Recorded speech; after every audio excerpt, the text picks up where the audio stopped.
Stand up comedy थी और Instagram पे भी वो जो आजकल वो ट्रेडिंग वेडिंग करते हैं वो लिखते रहते हैं ना कि एजुकेशन से कुछ नहीं होता, अगर एजुकेशन से कुछ हो रहा होता तो टीचर सबसे ज्यादा अमीर होते हैं। उन लोगों को एक बार मेरे पास लाना, उनकी ड्रीम कार ना 4 बार खरीद के फेंक दूंगा। साहब तुम जितना मेहनत कर रहे हो ना, भगवान भी ऊपर से देखेगा तो कहेगा इतना मेहनत करने वाला, इतना तपस्या करने वाला, इतना संघर्ष करने वाला बच्चा, यही बच्चा हमको कॉलेज में चाहिए। मेरे पिताजी मुझसे कहते थे बेटा कभी ढाबे पे मत बैठ। तो मैं पूछता था क्यों? बोलते ढाबे पे तुम्हें 20 रुपए की दाल मिल जाएगी, 15 रुपए की सब्जी मिल जाएगी और तुम जीवन से संतुष्ट हो जाओगे। और वहां ट्रक खड़े होंगे, ट्रक पे लिखेगा संतोष ही सबसे बड़ा धन। वहां जो लोग बैठे होंगे वो आपस में डिस्कशन कर रहे होंगे कि देखो यार इनके घर में ऐसा है, वो बड़ी वाली बहू इनकी भाग गई है और इनका लड़का जो है बड़ा नशेड़ी है, नशा करता है। मैंने कहा फिर ताज में बैठना, साहब में एक दिन बैठना, लेकिन ताज में बैठना तो बड़े बड़े एंटरप्रेन्योर्स, आर्टिस्ट, इंटेलेक्चुअल्स, वहां का जो ऑरा होगा, जो वाइब्रेशन होगी, वो वाइब्रेशन तुम्हें मोटिवेट करेगी आगे बढ़ने। और 2-3 लोगों से तो बहुत बच के रहिए। एक जो आपके घर के खिलाफ आपको बताते हैं तुम्हारी मम्मी को ऐसा नहीं करना चाहिए। अरे मम्मी यार क्यों नहीं करना चाहिए? करना चाहिए। मेरी माता जी तो आज भी मुझे चौराहे पे गाली देके मार देती है। माँ है, उसका हक है। आज भी मैं आता हूँ बाहर तो कहती कायदे से गाड़ी चलाना और हवाई जहाज में सीट बेल्ट बांध लेना जी, और ज्यादा नेता मत बनना, खिड़की से नीचे मत झांकना जी, खिड़की बंद रहती है। हाँ तो हमें पता है बंद रहती है। माँ है। ध्यान रखो, अपना रोना किसी के सामने यूं ही मत रो दिया करो। आंसू आए रोने का मन कर, आंसू आए रोने का मन करे। मेरे प्यारे दोस्तों, कमरे के अंदर जाओ, कुंडी लगाओ और खूब रो, मन को खूब हल्का करे। लेकिन कमरे से बाहर जब निकलो तो खुशी होकर ही वापस निकलना है, तो खुश होकर ही वापस निकलना है। लोगों को तुम्हारे आंसू नहीं दिखने चाहिए। ये वो लोग हैं जो आंसू तो पोंछेंगे लेकिन हर आंसू की कीमत मांगेंगे। मेरे प्यारे दोस्तों, इस चीज का विशेष ध्यान रखना है कि किसी को अपना रोना रोकर बताने से, अपना मन हल्का करने से कोई तसल्ली नहीं होती। ये दुनिया वो है जो रो रो कर पूछ लेती है कि बता क्या हुआ, बता क्या हुआ, और हंस हंसकर दुनिया को बता देती है 2 की 4 बात बनाकर। मेरे अगर नींद से इतनी मोहब्बत रहेगी तो आपके सपने ही, आपकी जो मंजिल है वो ख्वाब बन जाएगी। इसलिए नींद को त्याग दीजिए। ध्यान रखना, तजुर्बों ने शेर को खामोश रहना सिखाया है, क्योंकि दहाड़ कर शिकार नहीं किए जाते और कुत्ते भौंकते हैं अपना जिंदा दिली का एहसास दिलाने के लिए, पर जंगल का सन्नाटा शेर की मौजूदगी बयां करता है। और मेरे शेर, आप मेरे वो शेर हैं जो एक दिन रिजल्ट के साथ पूरी दुनिया को सबूत देंगे कि हमने क्यों जन्म लिया, हमारे माता पिता क्यों हम पर आंख बंद करके भरोसा करते थे, और एक दिन तुम पूरी दुनिया को बताओगे कि वास्तव में तुमने जो मेहनत की थी उसका फल क्या है। अपने जो तुम्हारा एक स्वाभिमान है ना, उसको हमेशा अपने साथ लेके चला करो। कोई तुमसे नहीं बात कर रहा, तुम्हारा रिश्तेदार है, डीजीपी है, नहीं बात कर, तुम भी मत बात करो।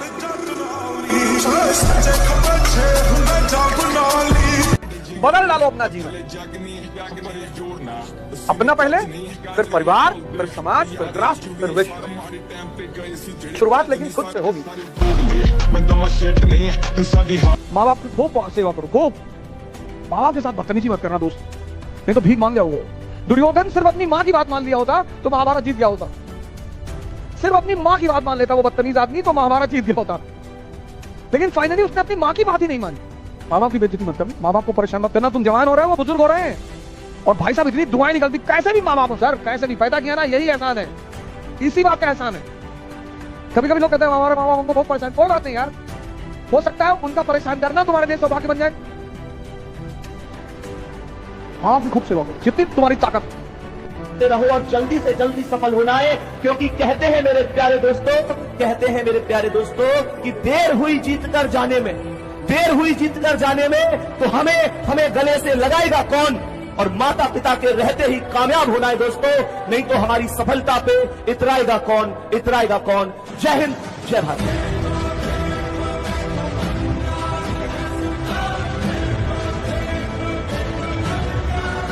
जब भी तुम बाहर जा कहते हो हम ये करेंगे, हम मर्सिडीज खरीदेंगे, हवा, तुम कष्ट दे रहे हो दूसरों को। तुमको लग रहा है लोगों को अच्छा लगेगा, लोग हमें अप्रिशिएट करेंगे, लोग प्रमोट करेंगे, कोई नहीं करेगा। तुम चाहते हो कि अगर ये समाज तुम्हारा समर्थन करे तो थोड़ा सा पागल बन जाओ। ये बटन तोड़ लो आगे वाली 2, एक में लाल चप्पल, एक में व्हाइट पहन लो और पेन ऐसे लगा के कॉपी लेके घूमो, तब लोग तुम्हारे ऊपर दया करेंगे कि बेचारा तैयारी करता था, फिर पता नहीं क्या हो गया कि जीवन में युद्ध ही करना है, बाकी कुछ करना नहीं, और खुद नहीं करना है तो करवाना है। 12 महीने दो किसी को कम से कम। ये जो आप तीसरे दिन शादी का वादा कर लेते हो ना, 6 महीने बाद असली बातें निकल के आती है। देखा होगा आपके ग्रुप में एक फ्रेंड होता होगा, आप लोग हमेशा मजे करते हो साइड में, नहीं नहीं ऐसा कुछ नहीं हुआ, नहीं सही कर देंगे, प्यार करता हूं उसको मैं। ये प्यार है तेरा, जीवन बर्बाद हो रहा है तेरा। आप इतने अकेले हो ना, इतने लोनली हो ना आप जीवन में, कि आपको कोई प्यार से 2 शब्द बोल देता है, आपको लगता है यही तो है मेरा जीवन साथी, आप आकर्षित हो जाते हैं उसकी तरफ, आपको लगता है बस इसी के साथ रहना है। 2 साल मेहनत करो, चपक कर बैठ कर, अब दुनिया से कटा हो जाओ, माँ बाप को छोड़कर किसी से बात मत करो, कोई ज्यादा टेंशन करे भगा दो, किसी के पीछे मत भागो, और किसी को फोन मत मिलाया करो जब तक वो तुमको ना मिलाए, चाहे लड़का हो चाहे लड़की।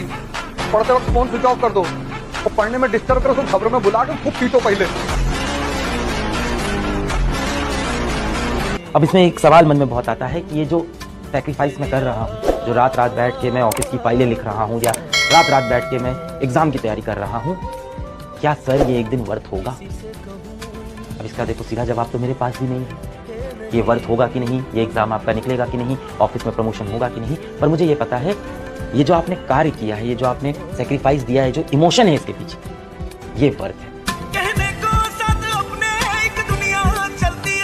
ये जो मेजॉरिटी लोग इस दुनिया में परेशान है, क्यों परेशान है? कह रहे भैया गलत हो, सब गलत हो रहा है, यही तो कहना है।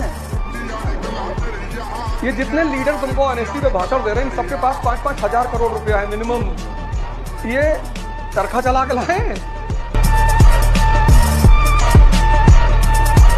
और कमरे में जब अकेले रोए होगे ना, जब आंसू ऐसे गिरता है, फिर कई बार मुंह में चला जाता है वो टेस्ट आता है वो नमक का, और उसके बाद शीशे में जाके खुद को रोते हुए देख के जो एक फीलिंग होती है। कितने लोग ने शीशे में देखा खुद को रोते हुए, कैसा लग रहा हूँ रोते? हाँ। और याद करो, रोते रोते जब बीच में आप एक छोटी सी मुस्कान मारते हो, यही है वो दुनिया। उस मुस्कान की जो कीमत है ना, जो रोते वक्त आई है, वो भाई बेशकीमती चीज है। उसको अपने साथ बचा के रखना, उस आग को जला के रखना। सीधा और कमजोर में बड़ा फर्क होता है।